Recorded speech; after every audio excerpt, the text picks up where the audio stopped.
This is Center Stage, putting your firm in the spotlight by highlighting business owners and other industry experts to help take your firm to the next level. Hey everyone, and welcome to Center Stage. I'm your host, John Henson, and this week we are talking about one of the more emerging marketing strategies out there right now. It's been around for a couple of years. More and more businesses are using it, and that is text message marketing. A lot of you may already get some text message marketing sort of messages in your phone, and a lot of you likely will as election season gets a lot closer, as we discussed in last week's episode. A lot of candidates are using that now, but your firm really does have a big opportunity to utilize text messaging in your communications and your marketing, and our goal this week is to kind of enlighten you and show you how you can do that. And so my guest this week is someone who helps businesses with text message marketing and other aspects of their marketing. And that is the co-founder and CEO of Regal.io. That is Alex Levin. Thanks for joining us this week. Thank you for having me. So yeah, right off the bat, tell us a little bit about yourself, your background, and what Regal.io does. Sure. So my background is mostly working for B2C technology companies that have moved online, and I've run marketing and growth teams in the past. So definitely have quite a bit of experience at scale with different marketing channels, including SMS. So excited to talk about that. Regal is something that came out of our experiences where, particularly in more considered services, things like legal services, healthcare, insurance, lending, local services, we found that as they digitized, it was critical not just to have one-way marketing channels where you were, telling people what you wanted them to hear, but actually engage with customers in a conversation. And so there wasn't really a good tech stack to support that sort of interaction at enormous scale. So we built Regal around supporting those companies with technology to engage customers in channels like SMS, phone, email, and then give that company's agents or reps the tools they need to treat millions and millions of customers like one in a million, right? Nobody wants to be, at the other end of a phone call that's a spam, where the person from the company has no idea who you are and is just sort of wasting your time. On the other hand, if you can, in the right moment, show up there for the customer and go, I understand the problem that you have and I'm going to help you, that's very valuable. And so with technology, that becomes possible. And today we serve, both mid-market and enterprise brands from, AAA in insurance, SoFi in lending, Angie's List in local services, Roman or Ford in healthcare, sort of across the spectrum. And actually in legal, we serve a lot of firms that are getting larger at this point and have figured out how to leverage their digital presence to increase the number of potential customers they have, and use online to find better ways of engaging with those customers. Yeah, and I know, I've joked about this show, but it's not really a joke, and they will admit this too. Legal pretty slow to adopt a lot of the newer technologies, and I think text messaging is one of them. I only know of a couple of firms that do this. For a lot of years it was direct mail, and a lot of firms still do that, especially in the personal injury, criminal defense space.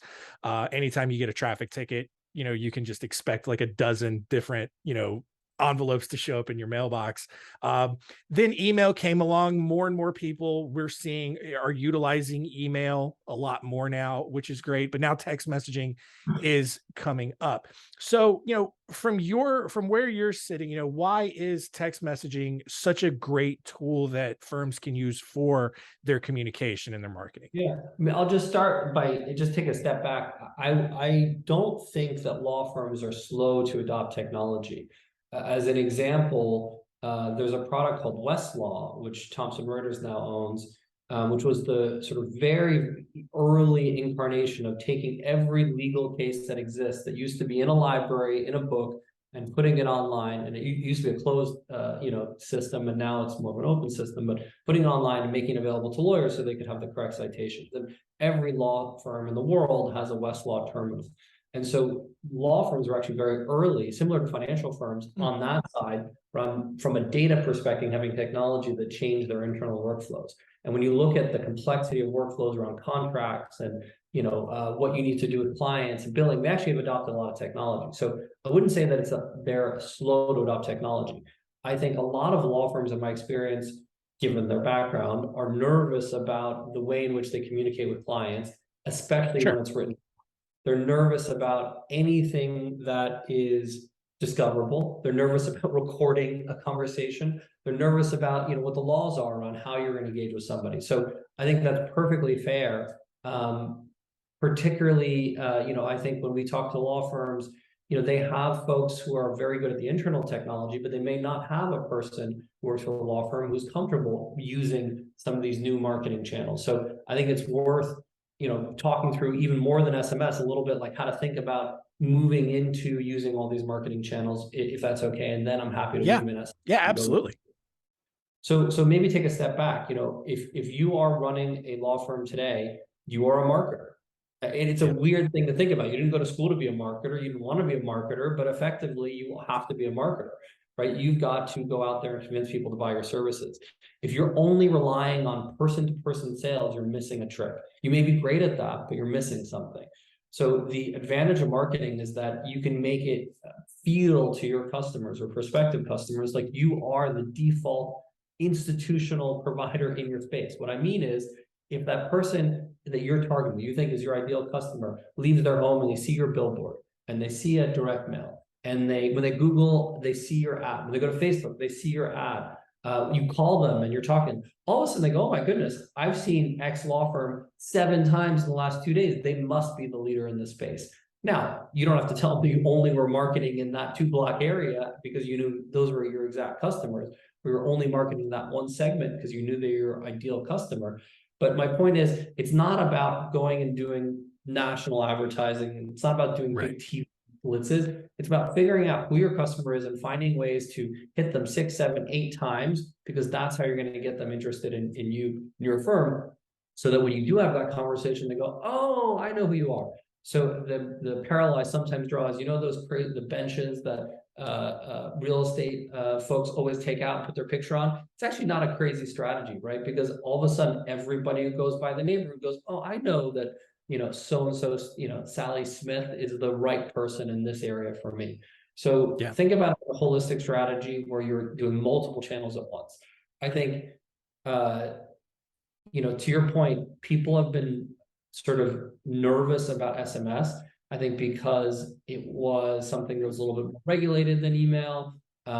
It was something that felt a little bit more personal email. But on the other side, I actually think both of those things are advantages in SMS. Because it's more regulated, means there's less chaff, there's less junk out there. So the Yeah. engagement rate is much higher. Because it feels more personal, as long as you're using it correctly, you're able to get people to engage with you in a much more personal way than with email. On average, you send an email to somebody, a marketing email might be a 2 or 3% click rate. Send a text message to somebody, it's going to be a 10 or 15% click rate.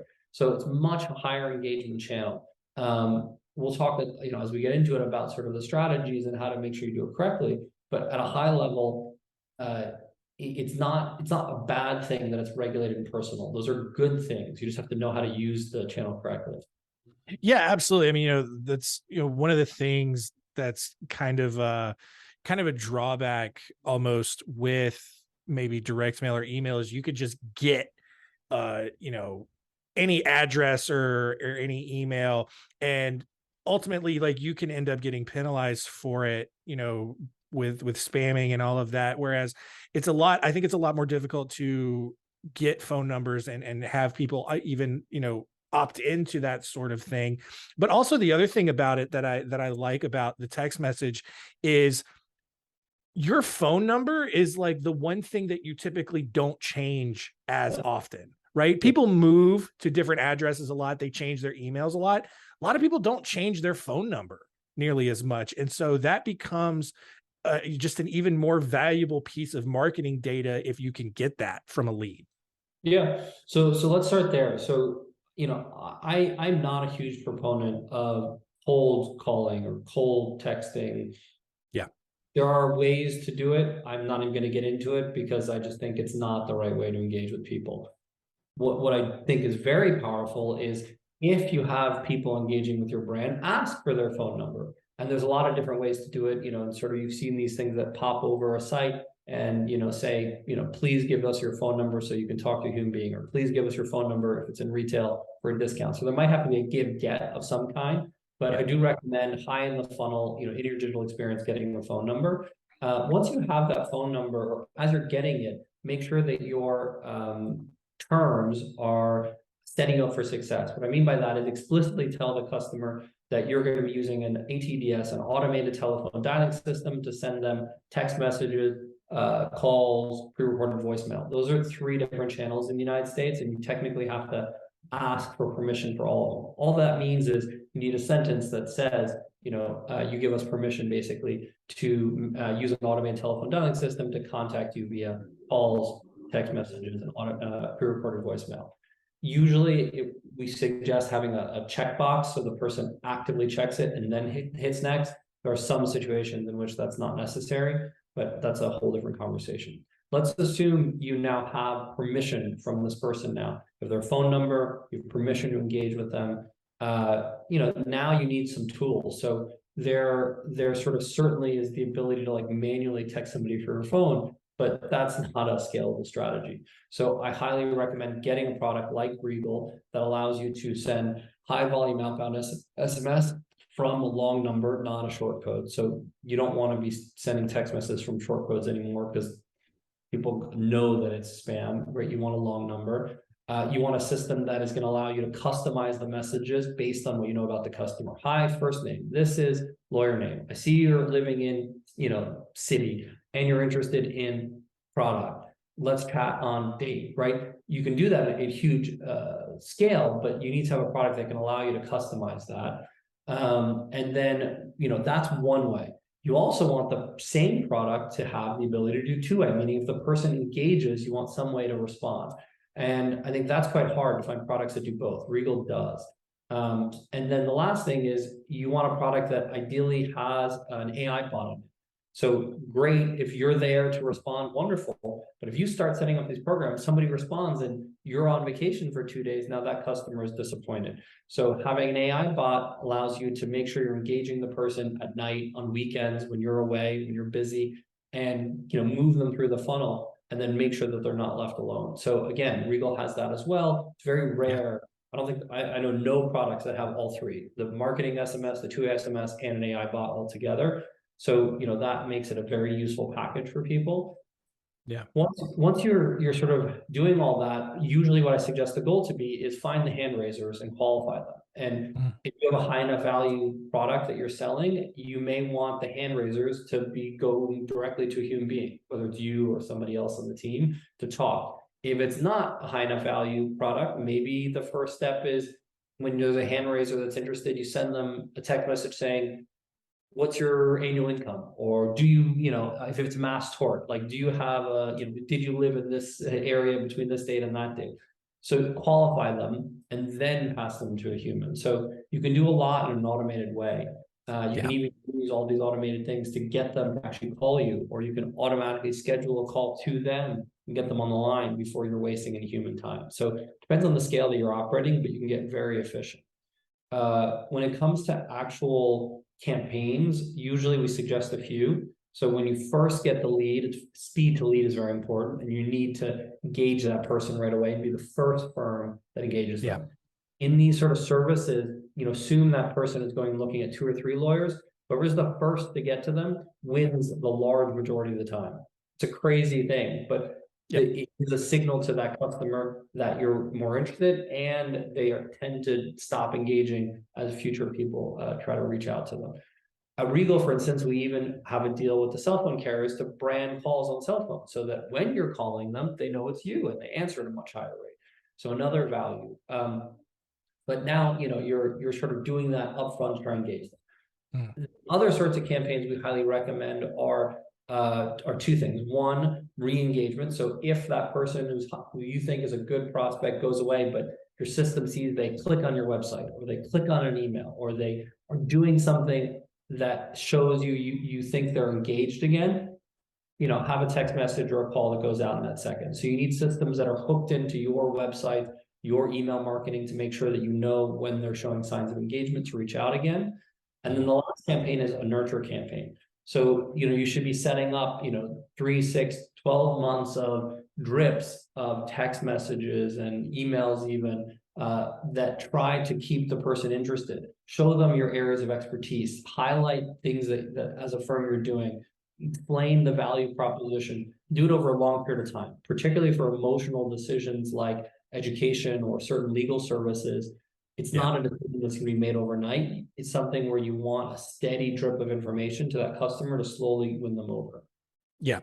So, one of the things that I hear a lot, especially as it relates to like email and even like social media posts, which is odd, a lot of lawyers are very concerned about annoying their audience, right? So when we talk about, maybe some right and wrong ways to use text messaging, I mean, how would you address that concern where it's like, I don't want to, I don't want to be too intrusive. I don't want to annoy, my leads by texting them, like how do you address something like that?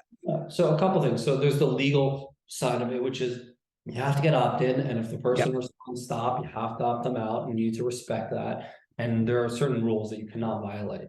Then there's customer preference. The funny thing is, actually, when you do interviews with customers, they prefer text message from brands that they want to engage with. So that's why I say I'm not talking about cold calling, cold SMS, different world.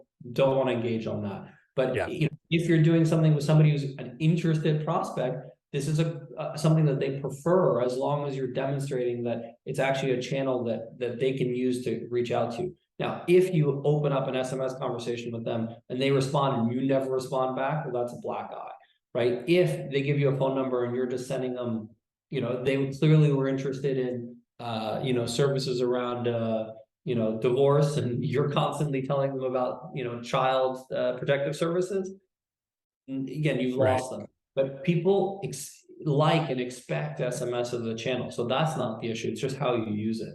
I think the last piece is, as a firm, figuring out what is the cadence on which customers want to hear from you. And it depends by product. So, retail is very well established at this point, where you have lots and lots of SKUs. It's probably okay if it's a brand that they like to be sending pretty regular text messages with different SKUs that might be interesting, different products that might be interesting on the person, especially if there's discounts. So if you're a big fan of Patagonia and Patagonia sends you a text message about the product you're looking at with a special offer or something, you're gonna be very excited. And that could be every week. I think on the other spectrum, if you're a dentist, we're sending you text messages every week, you would probably say this is annoying, right? All you want from your dentist is to make sure that every 6 months that they're engaging with you to remind you to get that appointment scheduled, because you need your teeth cleaned every 6 months. So figure out for your business what the right cadence is, and you can also test into it. So as you start sending text messages, if you watch the unsubscribe rate, the rate of people saying stop, and it goes over 1% for a text message, that's probably a sign it was a bad text. If over time you're seeing that the click rate on links that you're putting in it is call it 10%, probably a bad text. And so it's iterative. You can learn. Obviously, like, you can't resubscribe those people, you've lost them, but for future customers, you can always do better. So, I think like the last idea I'd leave you with is, for customers, they have choice. So you're not doing anything that they can't get out of. So if you're trying to engage with a customer that you think is a great prospect on the cadence that you think is respectful, and they don't want to participate, they're just going to write back stop and they're out of it. So it's not really that problematic. Yeah, I would agree with that. And, you talk about, building the cadence and everything like that. I mean, I think even beyond marketing, especially in the legal space, for me, I think there's a really big opportunity for law firms to really improve their customer service. Because like one of the biggest knocks that I hear a lot, and I've even experienced this myself, is that law firms just do a really bad job of staying in touch and keeping people updated, even on their case. And so, for me, and I don't know if you've seen this, but to me, I think, you have this text messaging system. A great and easy thing to do is to just send some regular update text about how people's cases are going. And that's not really, it's kind of a marketing thing, but it's not, it's more of a customer service thing because they've already signed, they're already a client. But, what other ways are you seeing businesses kind of utilize text even beyond some various marketing communications? Yeah, so there's a couple critical distinctions. First, legally, there's a distinction between what are called transactional messages and solicitation or marketing messages. If Mhm. if all you're doing is saying you have an appointment tomorrow, you don't need TCPA opt-in, you can, just send it, the person can't unsubscribe from it, but you're not Yeah. allowed to do any marketing in that message. If you're soliciting, meaning like you're asking them to do something, asking them to pay some money, then there's different rules. I'd say a lot of firms are underutilizing just the sort of transactional reminder messages. And that's a real shame because I do think they can be very helpful to customers. Hey, you have an appointment tomorrow. Hey, your court case moved to the next step. And it's not that much work. Again, a Yeah. system like Google very easily handles the messages because we allow firms to connect to us all their data sources on what's happening. We can automate the text messages. So nobody needs to think about it. I'll give you an example in another industry where you can sort of personalize it a little bit. So instead of just sending your package is on the way, we have some companies that will say, "Hi, this is Julia. I spoke to you last week. I see that your package is, just left our warehouse, and I'm watching it for you. Really excited for you to get this." Now, that was an automated text message that was transactional, no sale, but it felt much more personal because I made sure that it came from the last person I talked with, because we use that variable. And it felt like I could respond to it maybe even such that I go, "Hi, thanks, Julia. Really want to buy this next thing. Can you chat with me about it?" Or I want to engage on another project. So even with the sort of more transactional, be smart about how you're doing it, I would say. To your point on solicitation, there's a lot of different key moments through that customer's journey. There's the new customer onboarding, there's retention, there's upsell, cross-sell, win back. So outside of even the cases you're talking about, there's a lot. In sort of something like legal, I think it's fewer and far between, let's say. It's hopefully you don't have the need for legal services all the time. But I still think people appreciate the like kind gesture, maybe once a year of somebody they work with reaching out and sending a Christmas gift, sending a nice text message. So that's very common in service industries like legal, where you Yeah. take your top 50 customers and you send them a gift. You take the next 50 and you send them a nice handwritten note. You take the next 50 or maybe next 5,000 and you send them all a nice text message with an image. So it's something that can, again, just expand your reach. So whatever you're doing to service your top 50 customers, how do you replicate that using technology across your top 5,000 so that they all feel that personal touch and don't feel left out? Yeah, and I think for me, I think the biggest thing is, maybe some of the younger Gen Xers, most of the millennials, definitely Gen Z. That's just how we've been conditioned to communicate. We communicate more via text than we do via phone call or even email. And so, to your point, being able to have that not just as a convenience factor, but to feel like we're making more of a connection with that business and streamlining that a lot more, I think really does make it more valuable. And I know, just speaking from my own personal experience, like that's just how I would prefer to hear from someone. Like I may not be available all the time to take a phone call or, interrupt what I'm doing to take a phone call, but if I can see a text real quick, perfect. And Yeah, that's all I part of need. the advantage of Regal is that our system allows texts and calls from the same number. So historically, one Yeah. of the challenges with text message marketing is that, again, it was only one way. And even Yep. if you do two-way, you still can't get them on the phone because it's just a texting system. What we Yeah. built at Regal is the ability to do one-way messaging, two-way messaging, the AI and phone all from the same system. So you can say in your text message, hey, here's the update, call me whenever you have a chance. Or we even have automations where we will say, hey, write back yes, and I'll call you. Right. So based off of the customer responding to a text message change, we can sort of make sure that somebody's calling them back.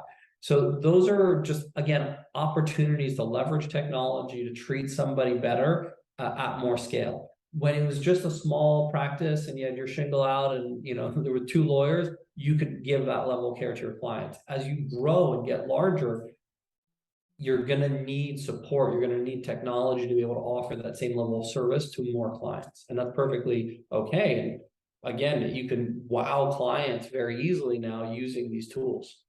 Yeah, absolutely. So great transition there. Let people know a little bit more about how to learn more about all the things that Regal does and where they can go. Yeah, so please go to regal.io. You can email me at hello@regal.io. We serve a lot of law firms across different sorts of practices.